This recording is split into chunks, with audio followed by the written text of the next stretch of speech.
Finally, I am back at a Riu in Punta Cana, and I'm just not at any Riu, I'm at Riu Palace Punta Cana.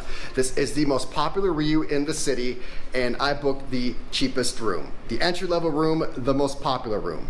So if you're coming to Punta Cana and you want to have an awesome time, you need to book a Riu. If you want the most luxurious Riu, you need to book a Riu Palace.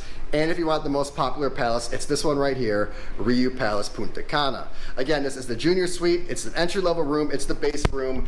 So let's get this room tour started. Immediately upon entry, you are met with the most popular feature in all the Riu hotel rooms, and it is the liquor dispenser.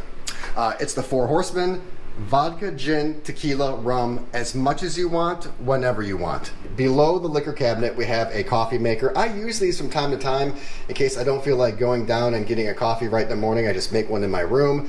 And to the left of it are the large waters. And these are life at Punta Cana all-inclusives. Not only does Riu give you the large ones, they are very liberal with them. I love that about this hotel brand. And then below the coffee and the water, we have the minibar. And usually Riu minibars are very well stocked, and this one is as well. We have some Dominican waters up top, and then we have an assortment of sodas in the middle, and then another large water and some sparkling waters below. There's a large living room and a balcony. I'll show you that in just a second, but let's get it started in the bathroom. The bathroom is right off the entry to the right. It is definitely bigger and better than the one over at Riu Republica. I would describe the bathroom as clean, fresh, modern. We have some recessed lighting. We have an accent wall backsplash, dual vanity. When you stay at a Riu Palace, they give you the individual products. Some of their other hotels, you have to use the canister products, the community products. Here at Riu Palace, you get the individual ones.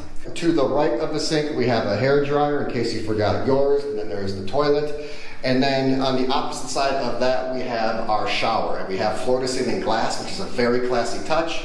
The shower is lined with faux marble tile, and then we have a somewhat rainhead shower and then a shower handle as well. Heading out of the bathroom, we are in the bedroom portion of the suite.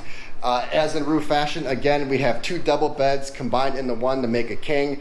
I see this pretty much at every Riu property. I guess it's nice to have the flexibility where the beds can be separated if you decide to bring another person, or maybe you're not getting along with someone, or maybe you just get stuck in a different room. The beds can be separated if you so choose. And on the opposite side of the bed, we have a luggage area. If you don't want to put your stuff in the closet, you can store it right there for convenience. That's actually what I'm going to do. And then above that, we have nothing. We just have a blank wall. The TV is positioned directly in the middle of the living room and the bedroom. So it's not in front of the beds, not a deal breaker for me, but it does look a little off. And moving right along, we are in the family room, the entertainment room, the living room, whatever you want to call it. It's somewhat separated from the bedroom by this lattice structure. It kind of gives it its own identity. On the right side of the living room, we have probably one of the most grotesque pieces of furniture I've ever seen. I need to put on like a welder's helmet or something when I look at that, because that thing is burning my eyes. Ironically, it is somewhat comfortable, but it does not pull out into a bed. So if you have aspirations of putting another person in this room, that is what they will be sleeping on right there. And then on the opposite side, we just basically have a chest of drawers. Besides the counter space up top, this is something that I never use. Despite the fact that I double and triple check my hotel room before I leave, I still have left stuff behind from time to time. It really bugs me.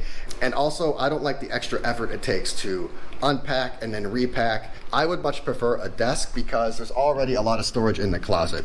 Let's check out this balcony. So again, this is the cheapest room here. It's the junior suite, the entry-level room. So I knew not to expect much from the view, and I am glad my expectations were low because the views are pretty much non-existent. It's great to see the palm trees in the background and just to see some greenery in general. There's definitely a sense of the tropics out here, but nothing close to the views I've had before at previous Rius. But balcony life isn't all about the views, it's just kind of about the lifestyle. A couple of chairs out here, and then there is a rack to hang up your wet items from the day. The subdued style and the traditional furniture and the wacky color choices, it's not really a big deal to me. I don't really put a lot of emphasis on my Riu rooms. You kind of know that going ahead of time. It's all about the experience. And I may actually end up liking this type of style and design, but it's certainly different from what I've seen at every other Riu. So I'm here for 4 nights, and I have a feeling this is going to be a very interesting trip. I just have that gut feeling. It has never steered me wrong in the past. I'm hoping it's going to be interesting in the best way possible. There are 2 Riu parties this weekend. I'm going to hit up both of those. I'm going to check out as many bars and restaurants as possible. I basically want to have the best time ever over this long weekend, 4 nights. So if you're interested in the Riu experience, the real Riu experience, make sure you check out my video. It's upcoming after this one. And if you're interested in all my Punta Cana hotel videos, check the description below. I'll drop a playlist down there.